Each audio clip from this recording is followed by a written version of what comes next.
Hello guys. पिछले वाला topic था वो हमने कंप्लीट कर लिया था पूरा। आरएन हमने निकाल दिया था गाइस, और आरएन है वो आया क्या था, आरएन है वो आया था आपका कितना था, अबे देखने दो। आरएन था वो आया था ए बी बटे ए प्लस बी और इनटू में एन लैम्डा, इसका अंडर रूट है ना। अब देखिए, अगर आपको nवें जोन का क्षेत्रफल पूछ ले तो देखो जोन ऐसे होते हैं और ये आरएन थी, ठीक है। फिर वो चाहे समतल हो चाहे गोलीय तरंगाग्र हो, और अगर ये जो जोन है इसका क्षेत्रफल निकालोगे तो फिर उसके लिए जो फॉर्मूला है वो रिंग का लगेगा पाई आर एन की square minus pi r n minus 1 की स्क्वायर। पाई कॉमन ले लो, आर एन की स्क्वायर ये स्क्वायर कर दो इसका, सही है। और आर एन माइनस 1 इसमें एन की जगह एन माइनस 1 रख दो,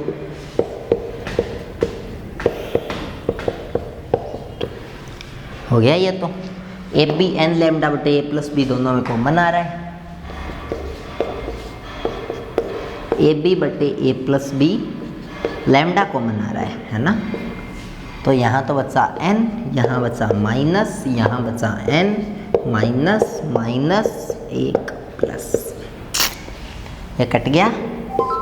तो आंसर क्या आया, आंसर आया पाई ए बी लैम्डा बटे प्लस बी।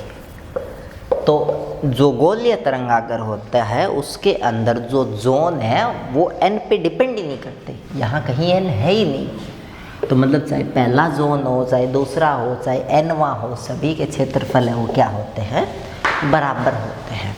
जबकि समतल वाले में ऐसा नहीं था। समतल वाले में जैसे जैसे दूर जा रहे थे वैसे वैसे जोन का क्षेत्रफल है वो बढ़ रहा था।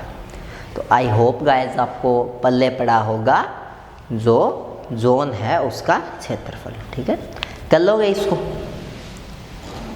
आगे देखो नेक्स्ट टॉपिक बताता हूँ पूरा।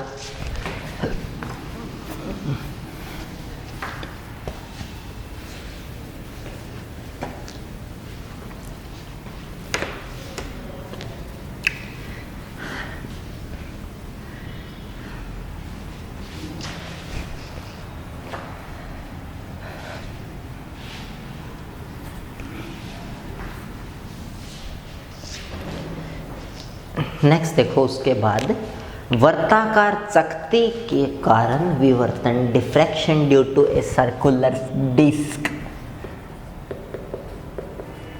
विवर्तन को बोलते हैं diffraction due to a circular disc.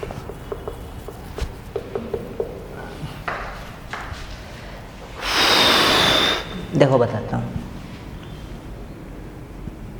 ये कोई प्रकाश स्रोत है एस, ठीक है।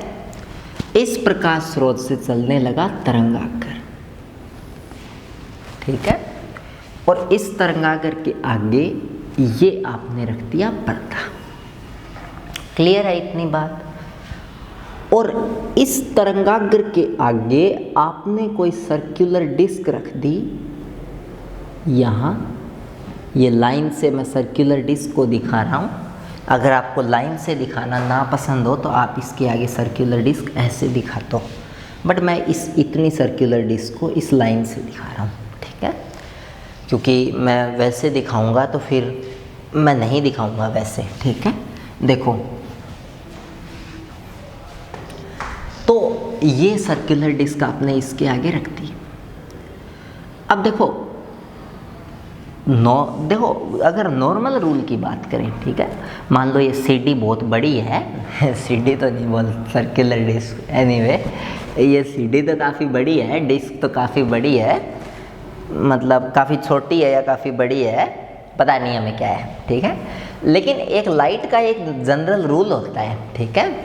लाइट है वो वहाँ तो चली जाती है जहाँ जहाँ उसके मार्ग में अवरोध पैदा नहीं होता कोई, तो कबाड़ हो गया डायग्राम।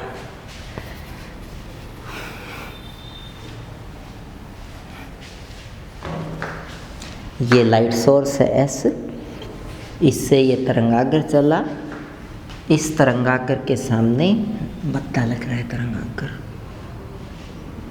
रुको रे, ठीक है। इसके आगे ये तरंगाग्र चला, तरंगाग्र के आगे हमने कोई डिस्क रख दी,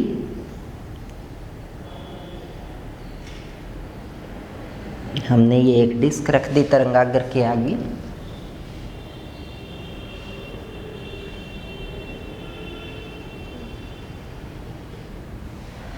और ये यहाँ पे पड़ता है।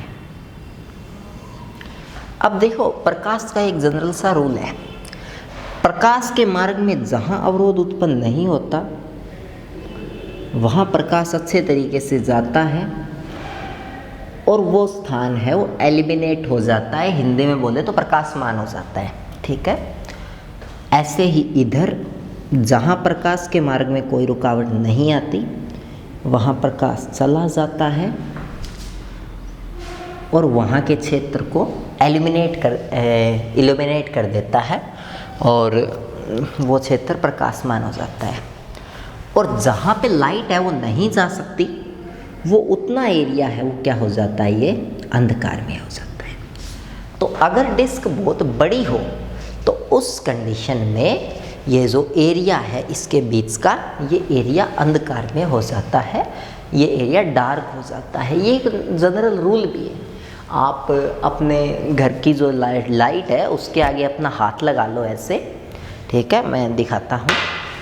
मान लो ये मेरा फ़ोन है, इसकी ये जो फ्लैश लाइट है कहाँ है, जैसे ये फ़ोन है, इसकी ये फ्लैश लाइट है और इससे इस पे ग्लेयर पड़ रहा है, ठीक है। तो अगर मैं इसके हाथ आगे लगा लूँगा तो फिर ये ग्लेयर नहीं पड़ेगा, ठीक है। तो ये इतना जो एरिया है ये वापस अंधकार में हो गया।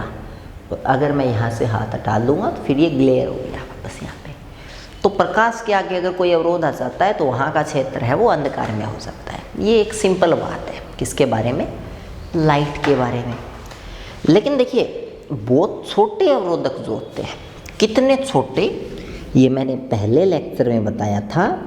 जब अवरोधक का आकार आपतित प्रकाश की तरंग दैर्घ्य के बराबर हो, यानी 400 से 700 नैनोमीटर की कोटि के अवरोधक, इतनी छोटी डिस्क हो यहाँ पे, फिर वो डिस्क है उसके अंदर से भी प्रकाश जाना स्टार्ट कर देता है और बीच का जो केंद्र है वो तो बिल्कुल ब्राइट बनता है और आसपास काली और चमकीली क्या बनने लगती है, फ्रिंजेस बनने लगती है।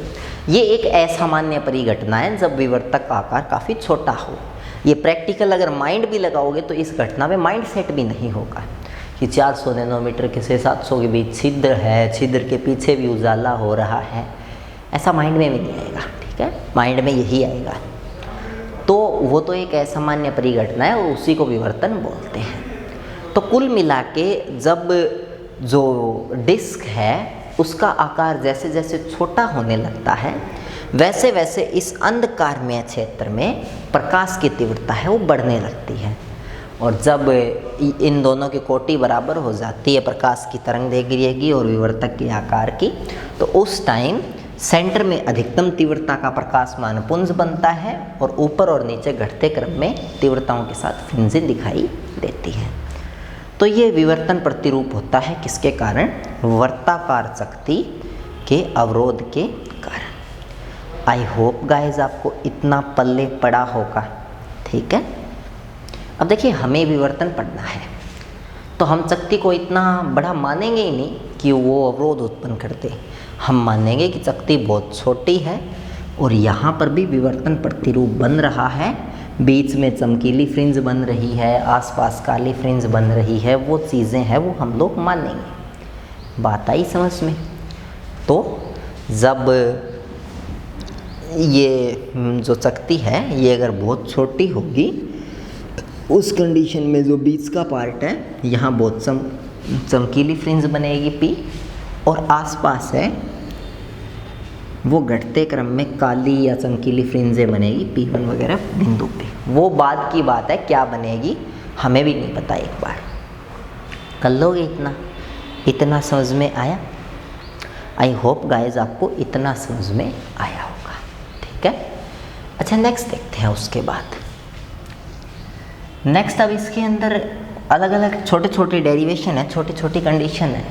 इस वर्ताकार शक्ति के अवरोध के कारण विवर्तन, ये हेडिंग थी।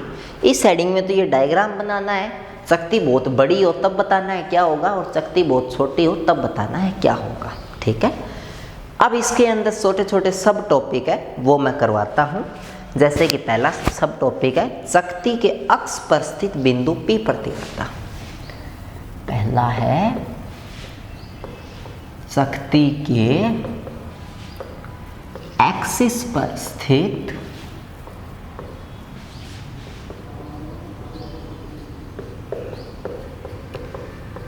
बिंदु P पर तीव्रता। सही बात है। देखो शक्ति के एक्सिस पर बिंदु P कौन सा है, ये वाला। हमें यहाँ पर प्रकाश की क्या निकालनी है, तीव्रता निकालनी है। तो देखिए ये जो आगे शक्ति लगा रखी है, इस शक्ति के ऊपर फ्रेनेल के जोन बनेंगे ऐसे। ठीक है गाइस, थोड़ा सा पेचीदा हो रहा है सिस्टम, थोड़ा एकदम मतलब एक टाइप से क्या बोलूँ, मतलब समझना या थोड़ा समझना। तो यहाँ पर ऐसे ये जो अवरोध है, ये जो अवरोध, ये ऐसे इस अवरोध के ऊपर ऐसे जोन बनेंगे। ठीक है, भी अगर मान लो ये बोर्ड ही पूरा बढ़ा सकती है और ये अवरोध है, तो इस बोर्ड पे ऐसे फ्रेनेल जोन बनेंगे। ठीक है, ऐसे।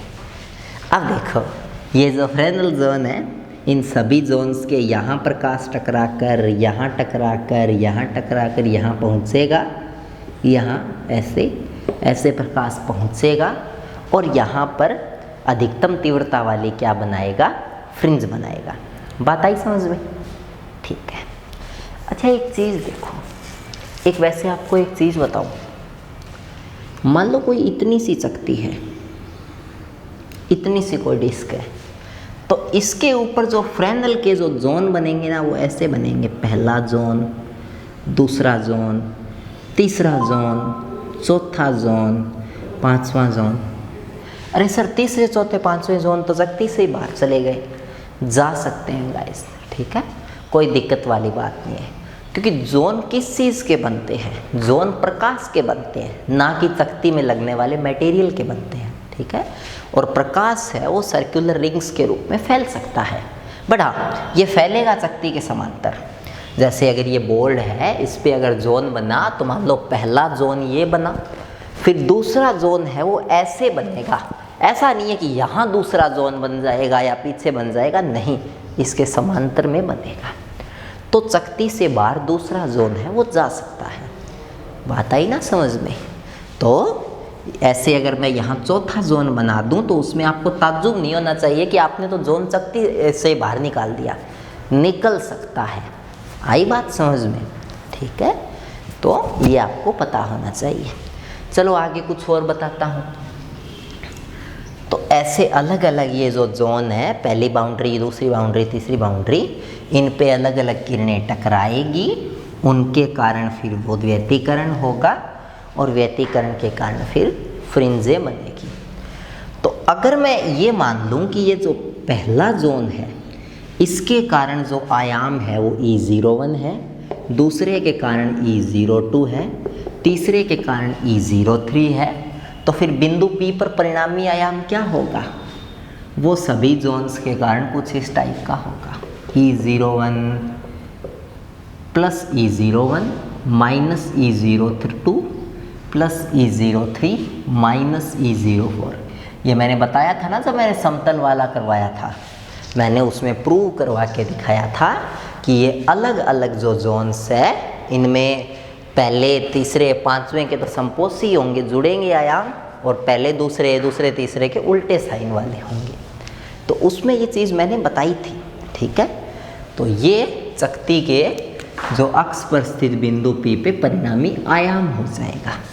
ठीक है, अब इस परिणामी आयाम के अंदर भी अलग अलग कंडीशन है गाइस। ठीक है, जैसे फर्स्ट कंडीशन है जब पहला जोन शक्ति की बाउंड्री पर हो।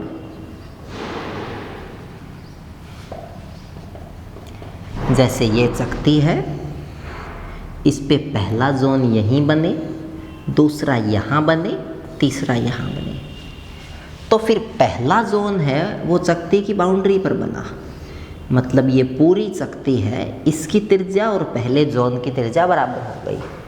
और उस कंडीशन में पहले जोन के कारण जो विवर्तन होगा उसमें चकती आ जाएगी पर्दे के बिल्कुल आगे, तो जो यहाँ का पूरा आयाम है वो अवरुद्ध हो जाएगा। ठीक है, इस चकती के कारण आगे प्रकाश पहुँच ही नहीं पाएगा, क्योंकि पूरा का पूरा E01 है, उसको तो कौन कवर कर लेगी? चकती। ठीक है, तो E01 है वो उस कंडीशन में 0 हो जाएगा, और परिणामी आयाम है वो क्या बनेगा?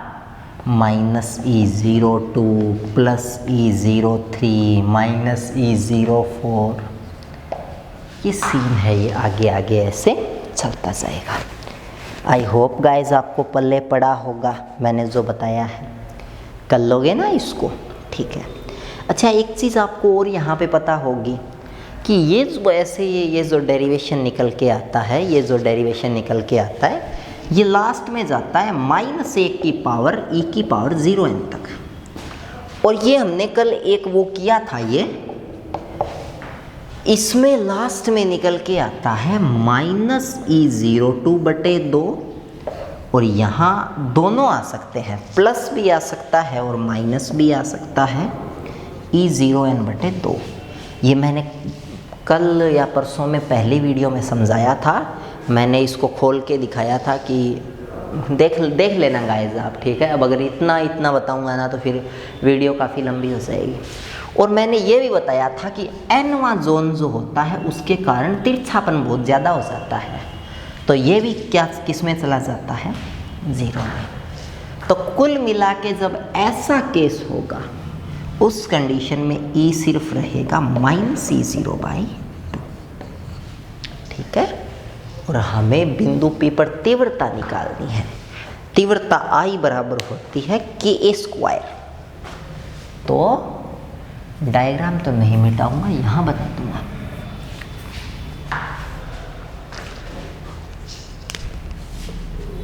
तो तीव्रता होती है I बराबर Ka², I बराबर K, आयाम का स्क्वायर करोगे तो कितना होगा? E02 का स्क्वायर बाई 4। तो ये आपको समझ में आया होगा। और KE02 का स्क्वायर बाई 4, KE02 को क्या लिख सकते हैं? I02, ये ऐसे ही लिखा है, दूसरे के कारण तीव्रता, दूसरे जोन के कारण तीव्रता बटे। पल्ले पड़ा, कुछ पड़ा होगा गाइस। ठीक है, अब हम लोग मान लेते हैं कि ये जो चकती है इसके ऊपर पहला जोन यहाँ बना और दूसरा जोन है वो यहाँ बना, तो चकती ने 2 जोन्स को रोक लिया, तो उस कंडीशन में पहले 2 जोन्स है उसके कारण आयाम कितना हो जाएगा? 0। और उस कंडीशन में E है वो स्टार्ट होगा +E03 से आगे। बट फिर वही बात, -1 की पावर n वो निकल के E03/2 प्लस या माइनस E0n/2, लेकिन nवें के कारण तो तिरछेपन के कारण 0, तो ये आयाम निकल के आता है। और तीव्रता आती है KE03 का स्क्वायर बाई 4। फिर हम इसको आगे लिख देते हैं, इसको लिख देते हैं I03 तीसरे जोन के कारण तीव्रता और बटे 4। तो आई होप गाइज आपको इतना पल्ले पड़ा होगा। व्हाट आई एम सेइंग, मैं आपको क्या समझाना चाहता हूँ आप वो समझे होंगे। कर लोगे ना इतना? ठीक है, अभी कर लोगे। नेक्स्ट देखो, उसके बाद करते हैं।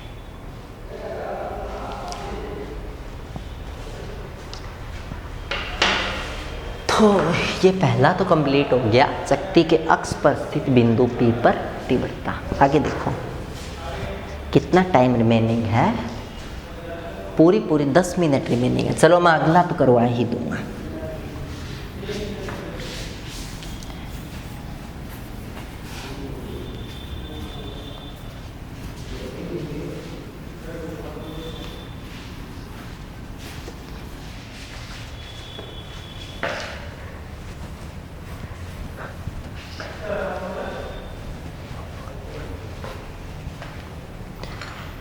टाइम 15 मिनट रिमेनिंग और यहाँ आपके 10 मिनट रिमेनिंग, तो मतलब 5 मिनट में घर जाना है। देखो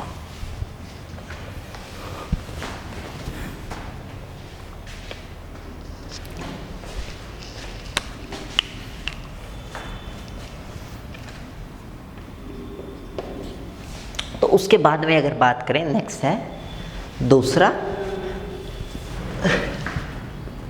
छाया क्षेत्र में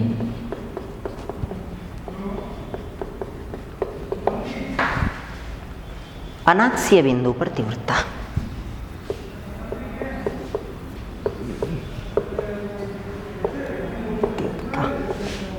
intensity of the wave in Shadow reason.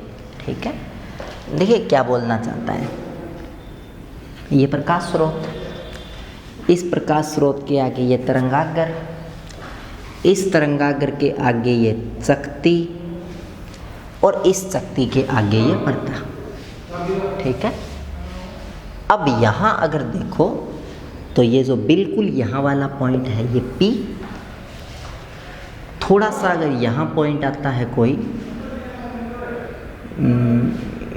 बे क्या बना दिया, यहाँ से प्रकाश विवर्तन के बिना सीधा प्रकाश मान कर देगा। ये बिंदु कुछ और मान लो B, यहाँ से भी ऐसे L और यहाँ से ऐसे 2-3 और दिखा दो, बढ़िया लग रहा है, X और Y। ठीक है, तो ऐसा हो गया। अब इसके अंदर देखो गाइस, हाँ और एक ऐसे बना दो। अब इसके अंदर देखो, इसने बोला है छाया क्षेत्र। पहले तो ये छाया क्षेत्र क्या है, देखो ये जो चकती है इसके पीछे का ये जो इतना एरिया है इसको बोलते हैं शेडो रीजन। शेडो रीजन में भी एक पॉइंट तो होता है P, जिसको बोलते हैं अक्षीय बिंदु, और ये बाकी अगर यहाँ कोई पॉइंट P1 Q1 है तो उसको बोलते हैं अनाक्षीय बिंदु। ठीक है, तो जो अनाक्षीय बिंदु है उस पे हमें क्या निकालनी है, उस पे हमें प्रकाश की क्या निकालनी है, तीव्रता निकालनी है। आई होप आप बात को समझे मैं क्या बोलना चाहता हूँ। ठीक है, अब आप एक चीज़ देखो कि ये जो बिंदु P1 है, इस बिंदु P1 के ऊपर जो लाइट है, जो तीव्रता है, वो दर्शाने में अपना योगदान है वो कौन कौन दे रहा है। ठीक है, जो ये है इसमें अपना योगदान है वो कौन कौन दे रहा है। देखो एक चीज़ बताऊं, कभी भी विवर्तन होता है ना, विवर्तन होता है अवरोधक के किनारों से टकराकर। ठीक है, प्रकाश अवरोधक के किनारों से टकराकर फैल जाता है। इसी घटना को अपन लोग क्या बोलते हैं, इसी घटना को अपन लोग विवर्तन बोलते हैं। क्लियर इतना। अब ये चकती है और इस चकती के ये किनारे हैं, ये भी तो चकती का किनारा है और ये भी चकती का क्या है, किनारा है। ये इतना जो शेडो एरिया है इसमें सीधा तो प्रकाश जा नहीं सकता, तो यहाँ अंधकार रहेगा। और अगर बिंदु P पर कोई तीव्रता रहेगी प्रकाश की, अगर बिंदु P पर कोई प्रकाश रहता है तो फिर वो 110% रह रहा है विवर्तन के कारण। इसका मतलब ये है कि चकती इतनी छोटी है कि वो क्या कर सके, विवर्तन कर सके, वरना तो फिर तीव्रता निकालने की ज़रूरत ही नहीं है। क्या, 0। अगर चकती बहुत बड़ी है और फिर शेडो रीजन के अंदर कोई P1 पे पूछा तो फिर तो वो 0। विवर्तन बिना और कोई ऐसी घटना ही नहीं है दुनिया में जिससे प्रकाश है वो किसी अंधकार में क्षेत्र में पहुंच सके। और अगर पहुंच रहा है तो जाहिर सी बात है यहाँ विवर्तन हुआ होगा, और विवर्तन होता है अवरोधक के किनारों से टकराकर। तो प्रकाश है वो अवरोधक के किनारों से टकराएगा और टकरा के यहाँ पहुँचेगा। एक यहाँ किनारे से पहुँचेगा, एक यहाँ किनारे से पहुँचेगा। यानी इस शक्ति के जो दो किनारे हैं S1 और S2, वो दो अलग अलग कला संबद्ध प्रकाश स्रोत की तरह काम करेंगे। इन किरणों, एक किरण यहाँ से पहुँचेगी यहाँ, एक किरण यहाँ से पहुँचेगी यहाँ। अगर ये जो किरण S1P1 है और ये किरण S2P1 है, इनमें अगर पथांतर है वो λ/2, 3λ/2, 5λ/2, 7λ/2 होता है, तो यहाँ विनाशी व्यतिकरण होगा और यहाँ काली फ्रिंज बनेगी। और अगर यहाँ पर S1P1 से चलने वाली किरण और S2P2 से चलने वाली किरण के बीच में पथांतर λ, 2λ, 3λ, nλ होता है, यहाँ n, ठीक ऐसे होता है, तो उस कंडीशन में बिंदु P1 पर समपोषी व्यतिकरण होगा और कैसी फ्रिंज बनेगी? चमकीली फ्रिंज बनेगी। तो ये आपको गाइस पता होना चाहिए कि ये सब कुछ डिपेंड करता है किस पे? S1 और S2 पे। और यहाँ दोनों टाइप के व्यतिकरण है वो हो सकते हैं। कर लोगे इतना? ठीक है, कर लोगे इतना, आई हो। थर्ड, इसके बाद थर्ड हो जाएगा क्या? नहीं होगा गाइस, 3 मिनट में कौन सा थर्ड हो जाएगा, ठीक है। तो आई होप आपको इतना पल्ले पड़ा होगा जो भी मैंने आपको बताया। आप इसको करना अच्छे से। अगर इसमें कोई दिक्कत आती है तो डू लेट मी नो। आप वीडियो के अंदर कमेंट वगैरह करके पूछ सकते हो कि कोई डाउट हो तो। और इसके अलावा आप किसी और तरीके से भी पूछ सकते हो, ठीक है। तो आई होप ये पल्ले पड़ा होगा। इस वीडियो में इतना ही, और ये था छाया क्षेत्र में अनाक्सिया बिंदु पर तीव्रता। Bye bye guys and take care.